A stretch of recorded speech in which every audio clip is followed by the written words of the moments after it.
नमस्कार, मैं हूं संदीप चौधरी। आज सबसे बड़ा सवाल में हम बात करेंगे किसान आंदोलन की। 99 दिन हो गए हैं किसानों के आंदोलन को। तीनों कानून निरस्त किए जाएं, रद्द किए जाएं, न्यूनतम समर्थन मूल्य को कानूनी जामा पहनाया जाए। ये मांगे हैं किसानों की मोटी मोटी, लेकिन कोई रास्ता, कोई हल नहीं निकलता दिखाई दे रहा है। 22 जनवरी को आखिरी बातचीत हुई थी, आज 4 मार्च है और बातचीत के रास्ते खुलते भी नहीं दिख रहे हैं, यानी कि बातचीत ठप। तो ऐसे में क्या कानून पर अड़ी रहेगी सरकार, उधर किसान आंदोलन पर अड़े रहेंगे, तो रास्ता क्या निकलता है। और मैं पहले दिन से यह बात कहता आया हूं कि रास्ता अगर निकलेगा तो वो एमएसपी के जरिए होकर ही निकलेगा। मिनिमम सपोर्ट प्राइस, न्यूनतम समर्थन मूल्य। और यहां समझने की जरूरत है, अभी भी लोगों के मन में बहुत सी शंकाएं हैं, बहुत सी भ्रांतियां हैं एमएसपी को लेकर। यह मैक्सिमम सपोर्ट प्राइस नहीं है जैसे मैक्सिमम रिटेल प्राइस होता है, यह न्यूनतम समर्थन मूल्य है। यह लाभकारी मूल्य भी नहीं है।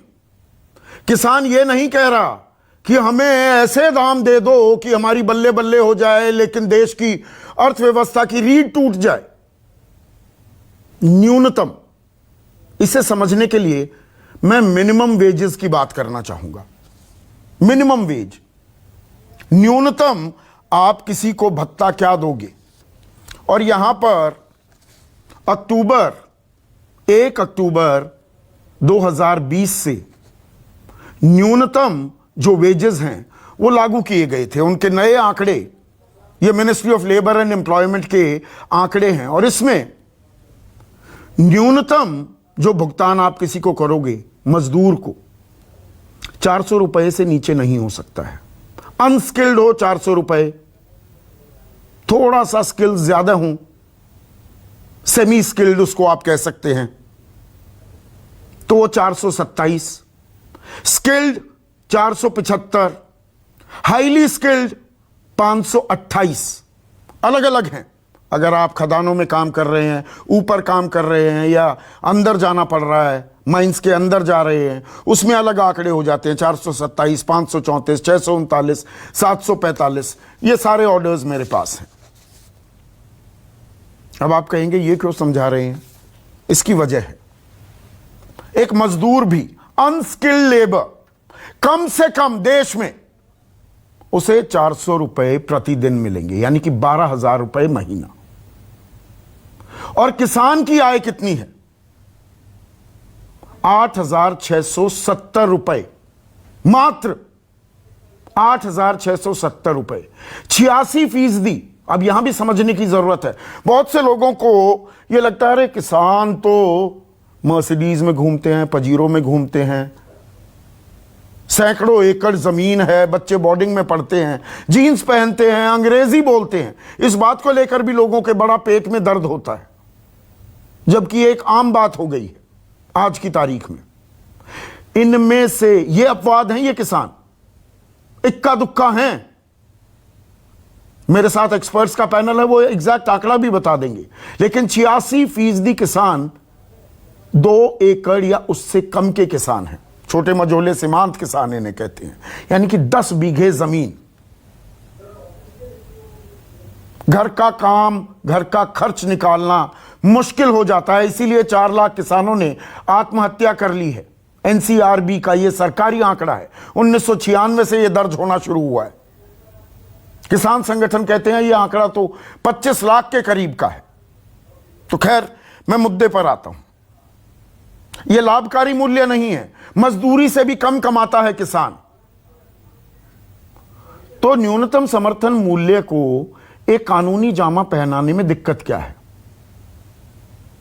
यह तब कि जब 2011 में मौजूदा प्रधानमंत्री नरेंद्र मोदी जब गुजरात के मुख्यमंत्री थे, तो working group on consumer affairs के वो अध्यक्ष थे, और बाकायदा उन्होंने चिट्ठी लिखी थी तत्कालीन प्रधानमंत्री मनमोहन सिंह को कि न्यूनतम समर्थन मूल्य को कानूनी, वैधानिक जामा पहनाया जाए, स्टैट्यूटरी बना दिया जाए उसे।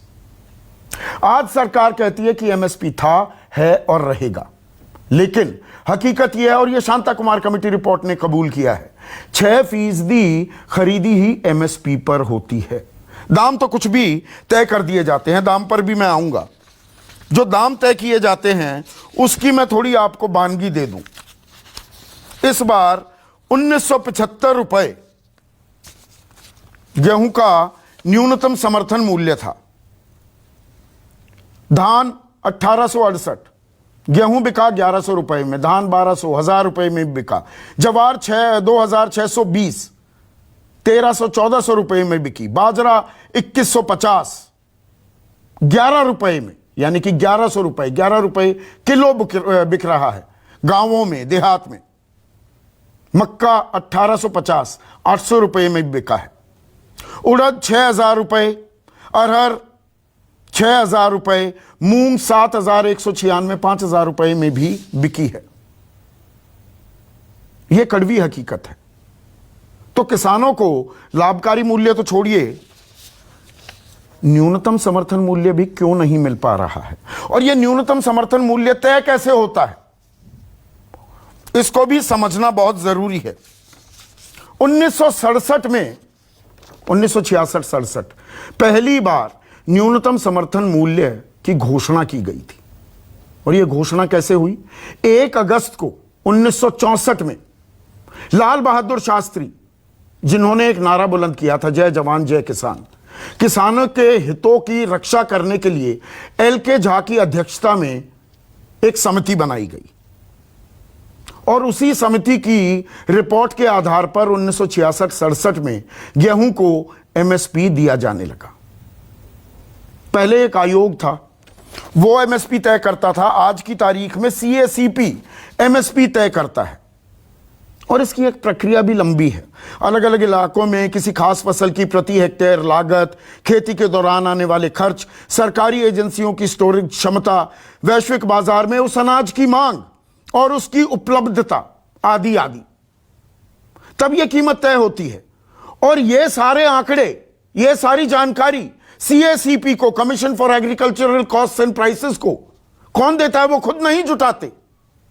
और एक कॉमन सेंस की बात है, पंजाब में जो लागत लग रही है, हरियाणा में जो लग रही है, उत्तर प्रदेश में, राजस्थान में वो रेतीला इलाका है, मध्य प्रदेश में वो अलग अलग होती जाएगी, लेकिन एक समान लागत मान ली जाती है देश में। और ये आंकड़े भी directorate of economics and statistics, कृषि मंत्रालय में जो सांख्यिकी विभाग है, आर्थिक और सांख्यिकी विभाग, वो बताता है। यानी कि कुछ नौकरशाह, कुछ अफसर बैठकर तय कर लेते हैं कि यह लागत है और उस लागत पर कुछ बढ़ाकर किसानों को देने की बात की जाती है। अब बड़ा हो हल्ला हो रहा है कि एमएस स्वामीनाथन आयोग की सिफारिशें लागू हो गई, C2+50 यह दे दिया गया है किसानों को। अब ये मैं आपको बता चुका हूं, पर समझना जरूरी है, तभी आप मन बना पाएंगे किसानों की मांग जायज है या नाजायज है। A2 में किसान जितना भी भुगतान करता है अपनी फसल उगाने के लिए, किसी कैश की शक्ल में हो या किसी वस्तु की शक्ल में, यानी कि बीज, खाद, कीटनाशक, मजदूरों की मजदूरी, ईंधन, सिंचाई, यह A2 होता है। इसमें फैमिली लेबर जोड़ दिया जाए, परिवार का मेहनताना जोड़ दिया जाए, तो यह A2+FL होता है। कहा जाता है हम C2+50 दे रहे हैं। C2+50, C2 क्या है? इसमें जमीन की कीमत भी जोड़ी जाती है, जमीन का किराया, खेतीबाड़ी के काम में लगी स्थायी पूंजी पर ब्याज भी शामिल किया जाता है, जैसा किसी भी कारोबार में होता है, पर वो यहां नहीं किया जाता। C2+50 नहीं दिया जा रहा है। फरवरी 2015 में सरकार ने बाकायदा हलफनामा दिया था सुप्रीम कोर्ट में। Manjeet Singh additional solicitor general थे, सरकार का पक्ष रख रहे थे कि ये हम दे नहीं पाएंगे, इससे तो सारा का सारा संतुलन डामाडोल हो जाएगा। 22-22 लाख करोड़ रुपए एनपीए में तब्दील हो जाते हैं उद्योगपतियों के, तब देश की अर्थव्यवस्था का संतुलन नहीं बिगड़ता है। किसानों को पैसे देने में संतुलन बिगड़ने की बात की जाती है। अब यह भी कहा जा रहा है 17 लाख करोड़ रुपए का अतिरिक्त बोझ हो जाएगा। यह आंकड़ा कहां से आया? ये मेरी समझ से परे है। ये मैंने खूब तफ्तीश, खूब रिसर्च करने की कोशिश की, और ये आंकड़ा तब तो मैं मान भी लूं कि सारी खरीदी सरकार करेगी। सरकार नहीं करती है सारी खरीदी, 6% खरीदी हो रही है आज की तारीख में, 10% भी मान लो, बाकी तो बाहर हो रही है। और फर्ज कीजिए 17 लाख की खरीदी भी होगी तो सरकार उसमें आग थोड़ा लगाएगी, उसे आगे बेच सकती है।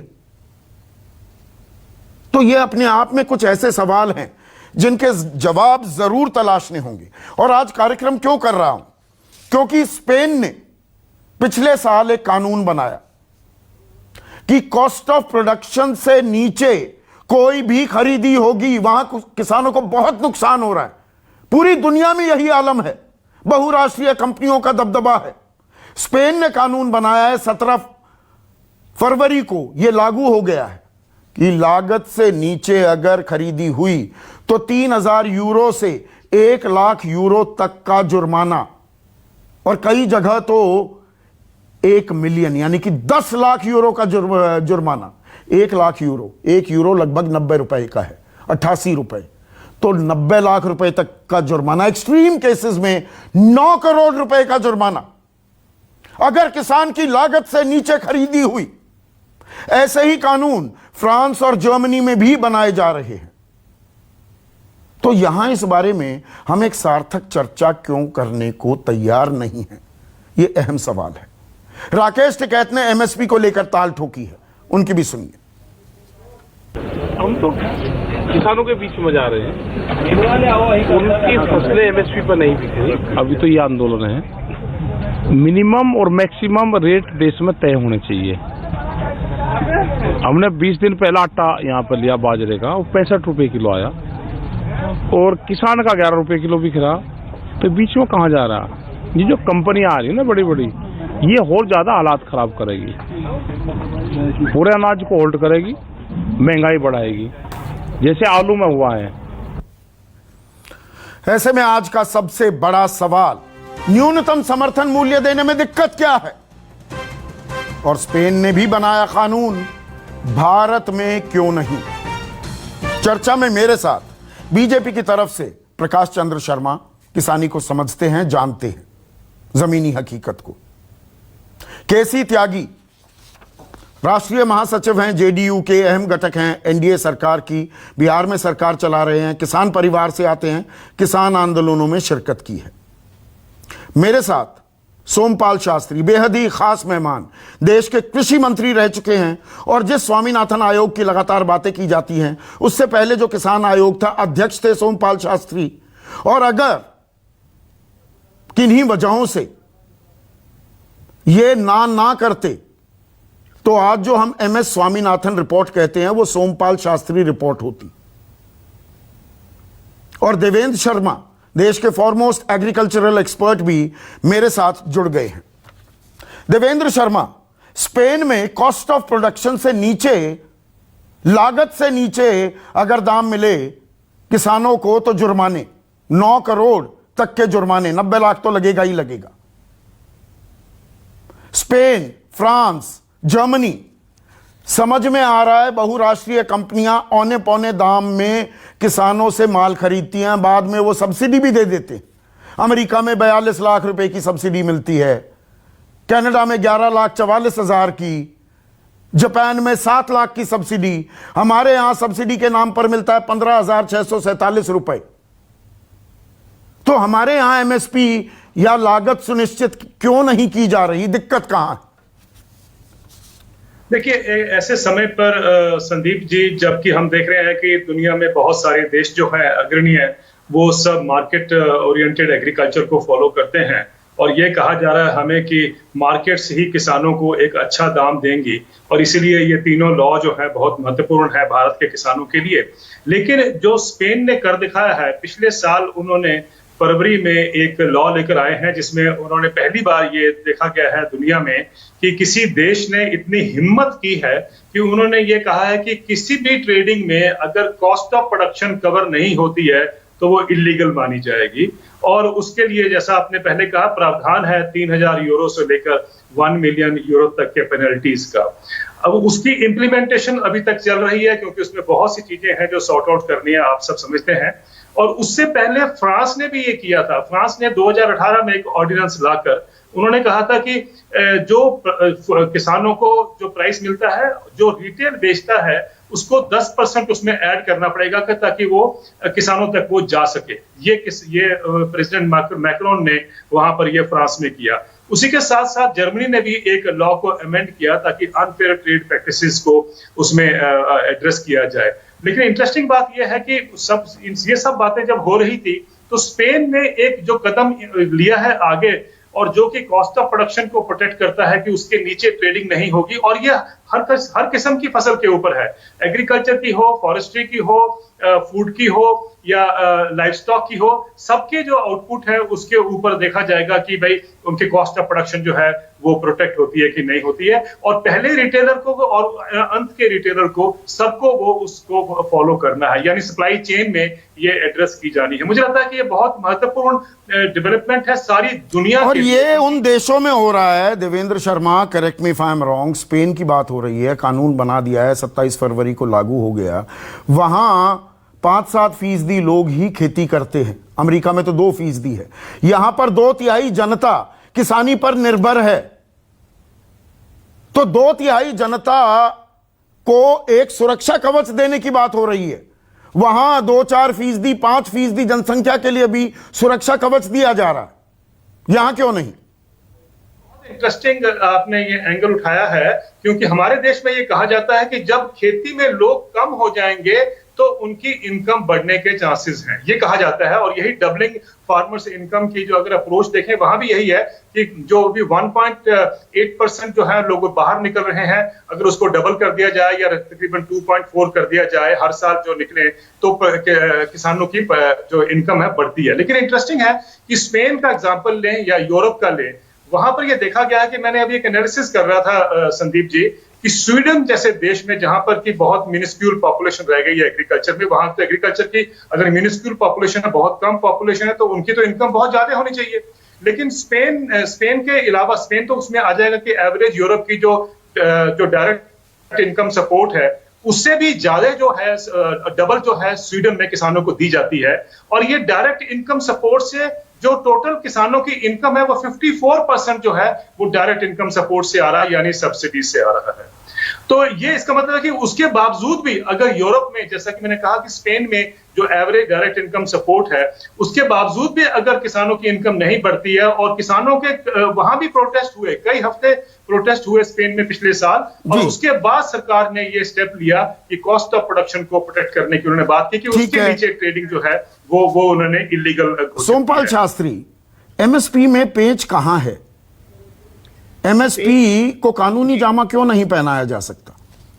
पेच कहीं नहीं है। जितना विवरण संदीप जी आपने दे दिया और डॉक्टर देवेंद्र शर्मा ने दे दिया, क्योंकि अंतर्राष्ट्रीय अर्थव्यवस्था, खासतौर से कृषि से संबंधित जितने मुद्दे हैं उसमें डॉक्टर देवेंद्र शर्मा एक अथॉरिटी माने जाते हैं। प्रत्येक देश का विवरण इनको जानकारी है। खोट कहीं नहीं है, कमी कहीं नहीं है, केवल नीयत का खोट है। और सरकार यह मानकर चल रही है कि किसान को कुछ जानकारी नहीं है और हम इन्हें इन सुधारों का छलावा दिखाकर इनको इनकी आमदनी दोगुनी करने का नारा देकर बहकाकर ये कर लेंगे और पीछे से एमएसपी से इनको वंचित कर देंगे। ये हर एक चर्चा में, मैं जब से ये विषय उठा है 3 महीने से ज्यादा हो गए, बार बार मैं दोहरा रहा हूं। देखिए, इसमें 4 बातें हैं। नंबर 1, अगर ये संभव नहीं था तो इन्होंने 14 के चुनाव में इसका इतना प्रचार क्यों किया? 15 में जो आपने शपथ पत्र की बात कही वो कहा, फिर 18 में आकर लागू किया, उसमें फिर एक दोबारा झूठ बोल दिया कि हमने स्वामीनाथन आयोग की सिफारिश लागू की है, जबकि अब वो सर्वविदित हो चुका है, सबको पता लग चुका है कि वो A2+ FL के स्तर पर किया है, C2 से नीचे। तीसरी बात जो आप अंतर्राष्ट्रीय बात कह रहे हैं, ये कहा जाता था कि अगर हमने दाम बढ़ाए तो WTO की नियमावली में हमको आयात करना पड़ेगा, अंतर्राष्ट्रीय बाजार से जिंसों के भाव हमारे बढ़ जाएंगे। परंतु जितनी सब्सिडी वहां दी जाती है, जिसका विवरण आप भी दे चुके हैं, डॉक्टर देवेंद्र शर्मा भी दे चुके हैं, तो हमारा किसान बाजार में कैसे प्रतिस्पर्धा कर सकता है? तो वहां जितनी सब्सिडी मिलती है उसकी अगर 1/10 भी हमें मिल जाए तो हम प्रतिस्पर्धा कर लेंगे। फिर उसके बाद ये बात आती है कि किसानी का व्यवसाय इस प्रकार का है, पूरे विश्व में इस बात को स्वीकार किया जाता है, नीति निर्माताओं के द्वारा भी, अर्थशास्त्रियों के खेत की तैयारी से लेकर फसल काटने तक उसके परिवार के और खेत पर आने वाले खर्चे चलते हैं। और जब उसकी जिन्स आती है खेत में तो उसकी प्रतीक्षा करने का धैर्य समाप्त हो जाता है, तो उसको डिस्ट्रेस सेल करना पड़ता है। उस डिस्ट्रेस सेल से किसान को निजात दिलाने के लिए जो स्पेन ने किया, जो 1932 में प्रेसिडेंट रूजवेल्ट ने अमेरिका में किया था, और तब से व्यवस्थाएं चली आ रही हैं। 4 प्रकार की हैं। एक अमेरिका की व्यवस्था है, दूसरी यूरोपियन इकोनॉमिक कम्युनिटी की व्यवस्था है, तीसरी आपने अभी स्पेन का उदाहरण दिया, चौथा आपने जापान का दिया। तो चारों में से किसी न किसी प्रकार किसान का हाथ सरकार के द्वारा अगर नहीं पकड़ा जाता तो उसकी अर्थव्यवस्था नहीं चल सकती, वह भुखमरी के कगार पर रहेगा ही। तो इसमें कमी कुछ नहीं है। ये भी बहाना किया जाता है कि अगर हमने पूरी खरीद कर ली तो 17 लाख करोड़ लगेगा। आपने सही फरमाया, तो उसमें आग थोड़ा ही लगानी है आपको या समुद्र में फेंकना है आपको। उसकी आप इशू प्राइस तय कर सकते हैं। उसी दिन अगर कोई बड़ा घराना, चाहे अंबानी हो, अडानी हो, आईटीसी हो या वॉलमार्ट हो, अगर आकर मंडी में वो उससे ज्यादा या उतनी बोली लगाएगा तो वो ले सकता है।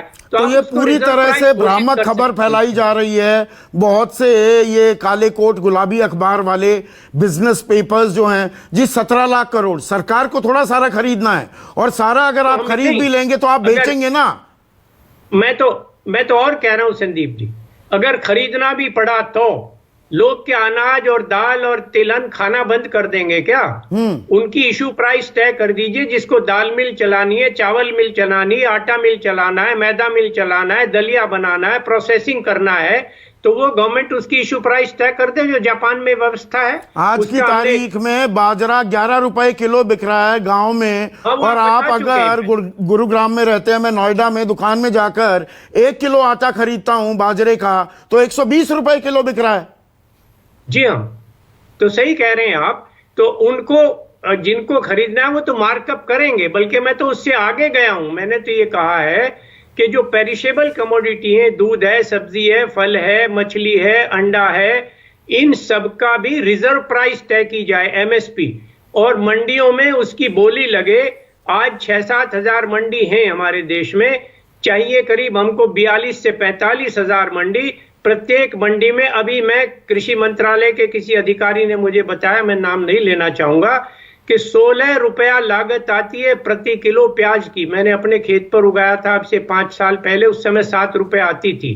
तो अगर 16 रुपया किसान का बिकेगा तो उसको एक नया पैसा बचता नहीं है। कम से कम 20 में उसका बिके तो उसको 25% ग्रॉस प्रॉफिट होता है। प्याज का आपने जिक्र किया, मैं एक उदाहरण दे दूं, थोड़ी देर के लिए रोक रहा हूं सोमपाल जी आपको। 2018 दिसंबर का एक वाकया मैं आपके सामने पेश करना चाहूंगा। देवेंद्र शर्मा ने यह आर्टिकल लिखा है, हमारे साथी हैं, अहमदनगर का ये जिक्र कर रहे हैं, महाराष्ट्र के अहमदनगर का। 2657 किलो प्याज एक किसान जिसका नाम श्रेयस अभाले था, श्रेयस ने 2657 किलो प्याज बेचा। प्याज का दाम मिला 1 रुपए। सोमपाल जी, दर्शकों ध्यान से सुनिएगा जी। नहीं, मेरे सामने 2657 रुपए, उसकी लागत थी 2651 रुपए। 6 रुपए उसे मिले। 6 रुपए का मनी ऑर्डर भेज दिया उसने परेशान होकर तत्कालीन मुख्यमंत्री को महाराष्ट्र के। संदीप जी, एक घटना और, मैंने अब से 4 वर्ष पहले गुड़गांव की मंडी में अपने सामने एक देखा मामला। भिवानी से एक व्यक्ति ट्रक भरकर लाए प्याज की, 4800 रुपया भाड़ा था और उसकी बोली लगी पूरे ट्रक की 3600 रुपये। तो इससे भी भयावह उदाहरण है जो आप दे रहे हैं। तो वो किसान मंडी में ही छोड़कर चला गया कि भाड़ा भी इन्हीं से ले लो, प्याज भी ले लो, मेरी तो जो कुछ हुआ वो अपना घर चला गया वापिस। तो ऐसी अनेकों बार घटनाएं हुई। कभी दूध फेंकना है, कभी टमाटर फेंक रहे हैं, कभी आप प्याज फेंक रहे हैं, कभी लहसुन फेंक रहे हैं। आलू तो 4 साल तक बिका है, 2.5 से लेकर और 4, 5, 6 रुपए तक किसानों का। मैंने जाकर देखा। फिर तो यहाँ पर 1 मिनट जी, केसी त्यागी, आप लगातार पैरवी करते रहे हैं कि न्यूनतम समर्थन मूल्य की बात छोड़िए, लाभकारी मूल्य मिलने चाहिए किसानों को। न्यूनतम समर्थन मूल्य तो यह है कि भैया जितनी लागत है लो, थोड़ा बहुत काम चलाने के लिए हम ये पक्की चीज कर रहे हैं, बाकी ऊपर बेच सको तो बेच लो। बेच नहीं पाता है। यहां तो न्यूनतम समर्थन मूल्य की लड़ाई वही अंजाम तक नहीं पहुंच रही, लाभकारी मूल्य तो बहुत दूर की कौड़ी है जिसकी आप लगातार पैरवी करते हैं। संदीप जी, आपके प्रारंभिक संबोधन के, देवेंद्र शर्मा जी के विश्लेषण के और हमारे परम मित्र श्री सोमपाल शास्त्री जी जो कृषि मंत्री रहे हैं, उनके विश्लेषण के बाद कुछ कहने को बचता नहीं है। लेकिन आपने एक जिक्र किया था, मेरे हाथ में एक अखबार है जिसमें लिखा है टैक्सिंग एग्रीकल्चर इनकम, कि किसानों का एक बड़ा हिस्सा बहुत पैसे वाला हो गया है और अब इन पर इनकम टैक्स लगना चाहिए। तो मैं अपनी बात संक्षेप में ही शुरू करना चाहता हूं। इस समय देश के हर किसान पर 1 लाख रुपए का कर्जा है। 2019 की नाबार्ड की रिपोर्ट के मुताबिक, जो अनपढ़ हैं वो पढ़ लें, जिन्होंने आंकड़े दिए थे, किसानों की संख्या का देश में कोई आंकड़ा नहीं है। जो प्रधानमंत्री की पीएम किसान निधि है उसके मुताबिक जो ताजा आंकड़ा आया है वो 14.5 करोड़ का है। सही बात। हिरण कितने हैं इसका पता है, बाघ कितने हैं इसका पता है, गौरैया कितनी इसका पता, लेकिन कृषक किसान कितने हैं इसका कोई ब्यौरा सरकारों के पास नहीं है। सरकार नहीं, शास्त्री जी, सोमपाल जी, सरकार रो, खाली एनडीए नहीं, यूपीए भी, कांग्रेस भी। 2018 में जारी कृषि जनगणना के मुताबिक 68% हेक्टेयर से कम जमीन है एक किसान के पास। 2019 के मुताबिक 16 अगस्त 2019 के नाबार्ड रिपोर्ट के मुताबिक 52.5 किसान कर्जे में हैं। ये भी 8 साल पुराने आंकड़े हैं, माफ करना। और चीते कितने आगे हैं, टाइगर वहां का कोलकाता टाइगर कितना आ गया, बंगाल टाइगर, वो सब रोज पढ़ रहे हो आप। एनएसएसओ के मुताबिक मासिक आय जो आपने बताई 8,931 रुपए है। और जो एनसीआरबी का आंकड़ा है उसके मुताबिक प्रतिदिन 28 किसान आत्महत्या कर रहे हैं। अब मैं ये कहना चाहता हूं, अच्छा हाँ, दूसरी चीज जो भी आप कह रहे थे देवेंद्र शर्मा जी भी, रोजगार में खेती का हिस्सा 41.49, इंडस्ट्री में 26 और सर्विसेज में 32। अब मैं उस बात पर आ रहा हूं जहां से आपने देवेंद्र शर्मा जी ने शुरू की है। शर्मा जी, आप विद्वान हैं। अमेरिका में भी 2018 में पहले ये कानून बन चुका है और 2 कानून बने हैं उन किसानों के लिए जब प्राइसेस बाजार में कम हो जाते हैं और किसान अपना बेचना चाहता है। एक 2018 में उन्होंने अपनी एग्रीकल्चर पॉलिसी जो जारी की है उसके मुताबिक एक तो एग्रीकल्चर रिस्क कैंपेन बनाया उन्होंने, दूसरा बनाया उन्होंने प्राइस लॉसेस कवरेज। अमेरिका में तो ये काम हो रहे हैं जहां 2% है, जहां आधी आबादी कृषि कार्यों में लगी हुई है, वहां किसान आत्मनिर्भर बन जाए, भगवान भरोसे है। अब यहां पर एक और चीज थोड़ा आप समझाइए मुझे, और मैं सोमपाल जी का भी इंटरवेंशन चाहूंगा। केसी त्यागी साहब, 1 सेकंड के लिए रुकिए। देखिए, खेल जो है ना, ये लागत, किसान की लागत कितनी लगती है और बता दिया जाता है लागत पर 50% भी ऊपर दे दिया, वो तो नहीं दिया जा रहा है। लेकिन ये लागत भी कौन तय करता है? अलग अलग जगह की अलग अलग लागत है। बहुत से लोग कहते हैं कि लागत पर 50% करो तो गेहूं की कीमत होनी चाहिए 2800 रुपए क्विंटल, यानी कि लागत ही 1700-1800 रुपए है। यहां पर दाम मिल रहा है उतना। यह लागत तय करने में भी अपने आप खेल है क्या? देखिए सोमपाल जी, मैं सोमपाल जी आ रहा हूं, 1 सेकंड सर, आ रहा हूं। लोगों में से मानता हूं, उन लोगों में से मानता हूं जो कृषि कार्यों के लिए निरंतर चिंता व्यक्त करते रहते हैं, और इन्हीं के प्रयासों से भानु प्रताप सिंह कमेटी बनी थी। सोमपाल जी, गलत तो नहीं कह रहा? जी हाँ, बिल्कुल ठीक कह रहे हैं। इसके सेक्रेटरी की रिपोर्ट आपने जरूर पढ़ी होगी, उसने डिसेंट ऑफ नोट लिखा है, डीसी मिश्रा, जीआर सैनी, नहीं सैनी, उसका नहीं, इसमें तो जो है note of dissent on foreign policy by economic and statistical adviser ministry of agriculture, mister बात रखिए अपना। हाँ सॉरी, जीआर सैनी। हाँ, खैर, हाँ जी। ये आपके प्रयासों से जो बनी हुई कमेटी है, देश के प्रख्यात किसान नेता भानु बाबू के नेतृत्व वाली, कुंभारा मारिया जी उसमें हैं। ये कहता है कि भाई मैं तो बेसिकली डिसएग्री करता हूं, I have serious difference of opinion on the report of high powered. तो दूसरा सवाल ये उठता है कि दिल्ली में चाहे CACP हो, नीति आयोग हो, उससे पहले का कृषि मूल्य आयोग हो, इन सब में हमारे वर्गों के प्रतिनिधि नहीं है। बुनियादी सवाल, दाम तय करने वालों में हमारे वर्गों के प्रतिनिधि नहीं, नीति आयोग में हमारे वर्गों के प्रतिनिधि नहीं। लिहाजा मैं चौधरी चरण सिंह जी की उस अवधारणा से सहमत हूं कि राज सत्ता पे कब्जा जब तक नहीं होगा। सोमपाल जी, आप कृषि मंत्रालय में गए, कितनी सारी चीजें आपने की। मैं उस दिन आपके साथ बैठा था, कितने तरह के प्रयोग आप कर रहे थे।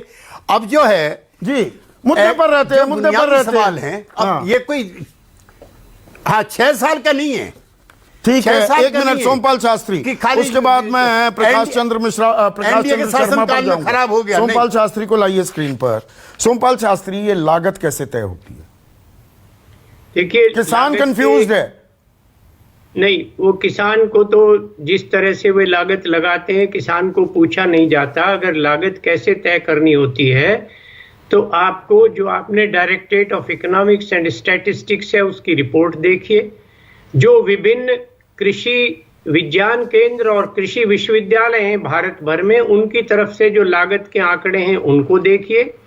मेरे पास अभी 3 रिपोर्ट पड़ी हैं, अब समय नहीं है, मेरी लाइब्रेरी में रखी हैं।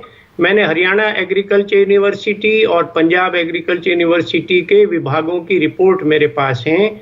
धान में और गेहूं में 5,400 और 7,000 कुछ रुपया प्रति एकड़ ग्रॉस प्रॉफिट आता है। सब्जियों की भी उन्होंने कॉस्टिंग मतलब की है। तो अगर प्रति आप एकड़ तमाशे 5 बीघे में देखेंगे, 5,000 रुपए का मंत्रालय प्रॉफिट, में- 1 बीघे पर 1,000 रुपए कमाता है। और आज की जी हाँ। तारीख में 10 बीघे वाले 86% किसान है। ये आलम है। बात यह है कि भारत सरकार या राज्य सरकार का जो चपरासी है, उसकी आय किसान से, जो कम 10 एकड़ तक का किसान है, 10 एकड़ कह रहा हूं मैं, 2 और 4 और 6, 8 की बात नहीं कर रहा हूं, 10 एकड़ के किसान की आय से 2 या 3 गुना आय होती है सरकार के चपरासी की और सिपाही की। और इस तरह के किसान 86% या 87% हैं देश में। प्रकाश चंद्र शर्मा, आप भी किसानी जानते हैं, यहां लाभकारी मूल्य नहीं, न्यूनतम समर्थन मूल्य देने में इतने पेंच डाले जा रहे हैं। इतने पेंच डालने की जरूरत है क्या? संदीप जी, काफी वरिष्ठ पैनल बैठा हुआ है और यहाँ पे मैं मानता हूँ कि नकार खाने में चींटी की आवाज होगी, बहुत छोटी आवाज होगी मेरी। लेकिन एक बात मैं बहुत स्पष्ट तरीके से कहना चाहूंगा कि देखिए, नकल में भी अकल की आवश्यकता होती है। जो डेटा हम पेश कर रहे हैं, हमने भी स्पेन का उदाहरण लिया, कानून बन गया स्पेन में, तो हमें ये भी बताने की आवश्यकता है कि GDP में स्पेन का हिस्सा कितना है, भारत में कितना है।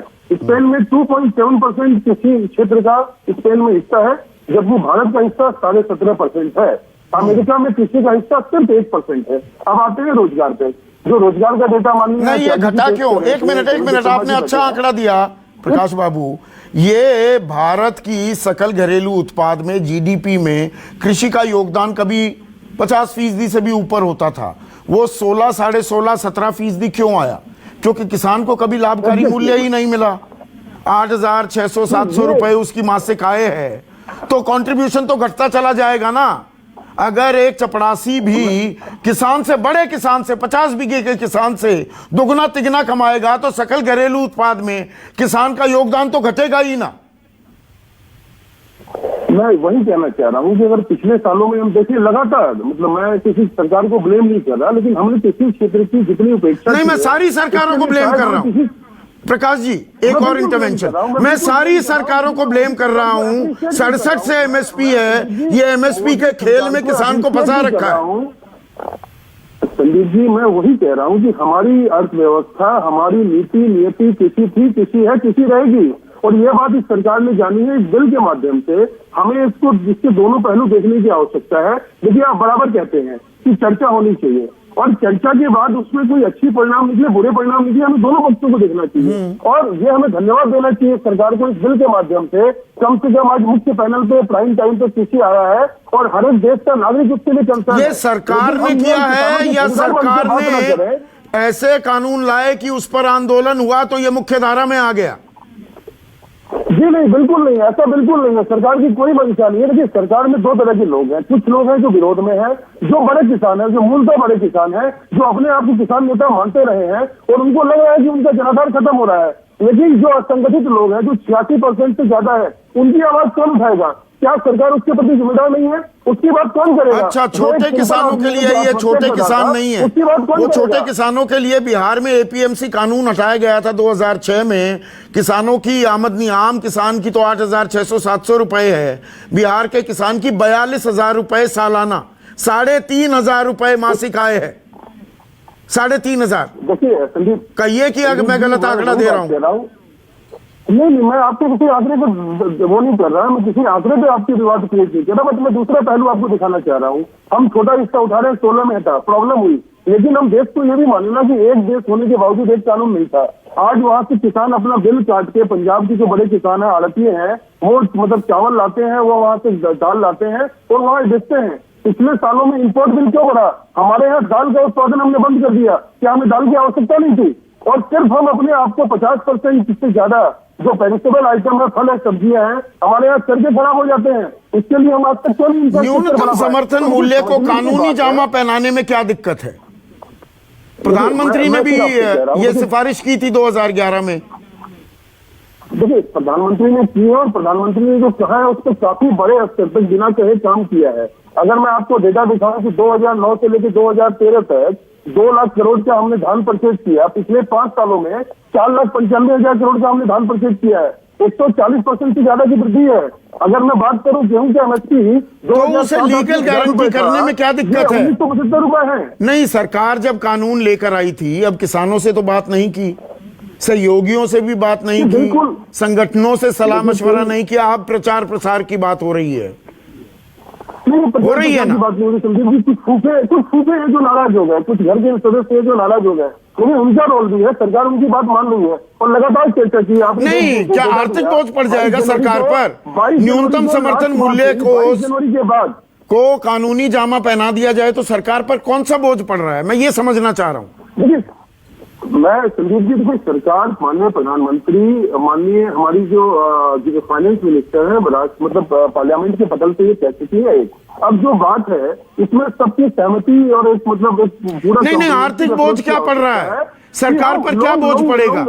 22 लाख करोड़ के एनपीएस, ओ मतलब चलिए हो गया, ये उद्योगपतियों के लिए है। 3 लाख करोड़ एमएसएमई सेक्टर को लोन दे दिए जाते हैं। किसानों को 2,000 रुपए एक किस्त में, 6,000 रुपए किसान सम्मान निधि को इतना बड़ा हवा बनाकर पेश किया जाता है। यहां समर्थन मूल्य को लीगल गारंटी देने में प्रॉब्लम क्या है? 17 लाख करोड़ की फिगर तो ऐसे ही हवा में आई है, ये बात तो मानेंगे। गलत तो नहीं मैं कह रहा, या आपकी फिगर है तो आप बताइए प्लीज। संदीप जी, किसान सम्मान निधि को एक मतलब क्वेश्चन मार्क से देखना ये बहुत बड़ा अत्याचार होगा देश के गरीब और किसानों पे, गरीब किसानों पे। आज तक जो आज मतलब एक फाइनेंशियल सेक्टर था, जो फाइनेंशियल साइकिल था किसानों का, क्या होता था? उनको बड़े किसान लोन ले लेते थे, छोटे किसान लोन नहीं ले पाते थे।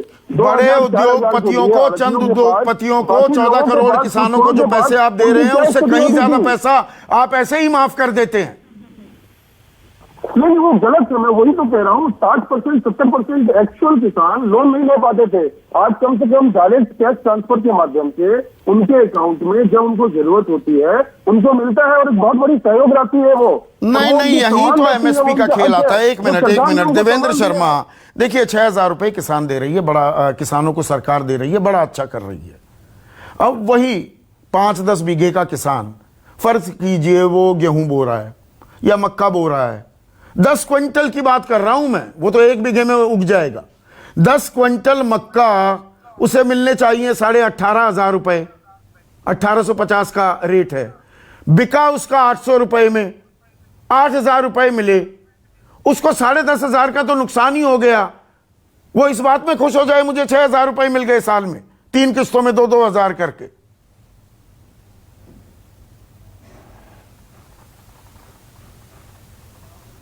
देवेंद्र शर्मा, आपसे सवाल था। ये आपने बिल्कुल ठीक कहा, क्योंकि जब 6,000 रुपए हम साल की बात करते हैं तो वो मात्र 500 रुपए हर महीने का किसान को उसमें जो ट्रांसफर होता है 500 रुपए है सिर्फ। और 500 रुपए क्योंकि किसान हमारे नंबर बहुत ज्यादा है, तो हम जब जोड़ते हैं तो हम कहते हैं कि 75,000 करोड़ रुपए का हमने किसानों के ऊपर ये डायरेक्ट इनकम सपोर्ट दिया है। ये जो आंकड़े हैं इस तरीके के, जैसे कहा जाता है कि पैडी हमने 2 लाख थी, 2 लाख करोड़ की हम खरीदते थे, अब हमने इतने खरीदते हैं। लेकिन आपने जैसे पहले कहा कि शांता कुमार कमेटी ने कहा कि मात्र 6% किसानों को देश में एमएसपी मिलता है।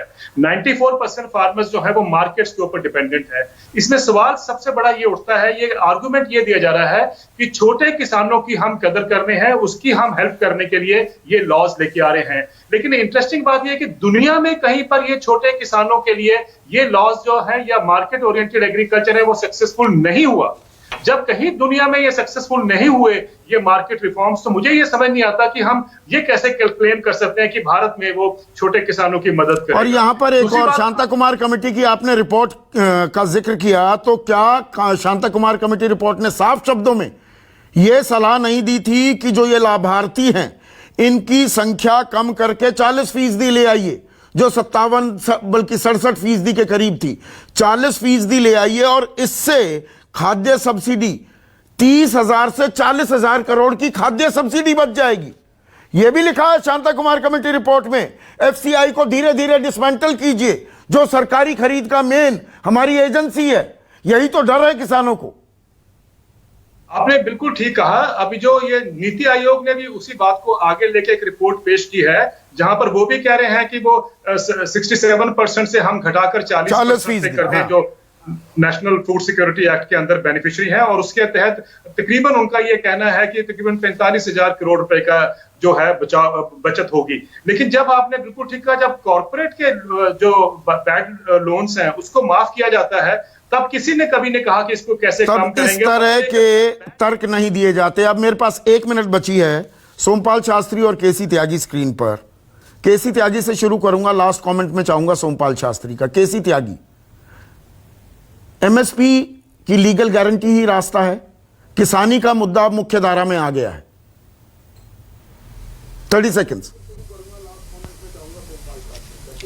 जी। देखते तो मैं प्रकाशन शर्मा जी को ये बता दूं कि मैं उन लोगों में से हूं जो चाहते हैं कि प्रधानमंत्री का यश भी बढ़े और इस सरकार की उम्र भी बढ़े, लेकिन जो काम हो रहे हैं उन दोनों से नुकसान हो रहा है। अभी मेरे सामने एक कागज रखा है कि एस्मा जो चीनी मिल मालिकों की संस्था है, उसने कहा कि चीनी का दाम 34.50 kg कर दो और गन्ने का 1 नया पैसा मत बढ़ाओ। तो इनसे ना तो हमारी सरकार की उम्र बढ़ती और ना नेताओं की कीर्ति बढ़ती। तो ये जो इस तरह के काम होते हैं, और अब से 3-4 महीने पहले 31 रुपये किलो जो चीनी थी वो 33 हो गई है। और मैं आपको लिख के दे रहा हूं प्रकाश सिंह जी, 34.50 दाम होगा चीनी का। और नीति आयोग ने कहा है कि जो चीनी का दाम होगा उसके ही अनुसार। ठीक है। और यहां पर सरकार 3,500 करोड़ जी गन्ना किसानों को राहत दी गई। दरअसल सोमपाल शास्त्री, वो किसानों को राहत नहीं थी, वो मिलों को राहत थी। लेकिन क्या एमएसपी का ये पेच सुलझ पाएगा? रास्ता क्या है, कैसे सुलझ सकता है? Last comment, 30 seconds please. कोई रास्ता नहीं है। सरकार को अपना शासक होने का जो अहंकार है वो छोड़ना पड़ेगा। पहले कहा जाता था कि प्रजा राजा की संतान होती है, परंतु लोकतंत्र में ये परिभाषा बदल दी गई है। उसमें राजा जो है, शासक जो है, वो प्रजा की संतान होता है, उसके मत से, उसकी राय से चुना जाता है, उससे पैदा होता है। तो ये जनता को, गरीब जनता को, देश की आधी से ज्यादा जनता जो खेती में लगी है, कोरोना काल में सारे उद्योग, सेवा क्षेत्र, उड्डयन, होटल, रेस्टोरेंट सब बंद हो गए। अगर इस देश को बचाया तो खेती ने बचाया है। तो इसको अपनी माता मानकर अगर करेंगे तो 2 मिनट लगते हैं फैसला करने में। और अगर अड़ियल रुख रखा तो पहले जिस तरह शासकों का हश्र हुआ है उसे होने में दूर नहीं है। उसके तो यानी कि इच्छा शक्ति हो तो रास्ता निकल सकता है। और किसानों को लाभकारी मूल्य क्यों ना मिले, किसान को अगर अन्नदाता कहा जाता है, भगवान कहा जाता है, कोरोना काल में सही कह रहे थे सोमपाल शास्त्री, अर्थव्यवस्था 23.9% का गोता खा गई। किसानों ने अपने मजबूत कांधों पर अर्थव्यवस्था को बरकरार रखा 3.4%, और पिछली तिमाही में 3.9% की विकास दर दिखाई। तो विकास दर का इनाम तो मिलना चाहिए ना किसान को, मिलेगा क्या? इस बारे में आप भी सोचिए। नमस्कार। सबसे बड़ा सवाल presented by Patanjali biscuit, associate sponsor. Servokon, India's number 1 servo voltage stabiliser, रखे सब कंट्रोल में। Safi natural blood purifier. LIC हर पल आपके साथ। Amul the taste of India.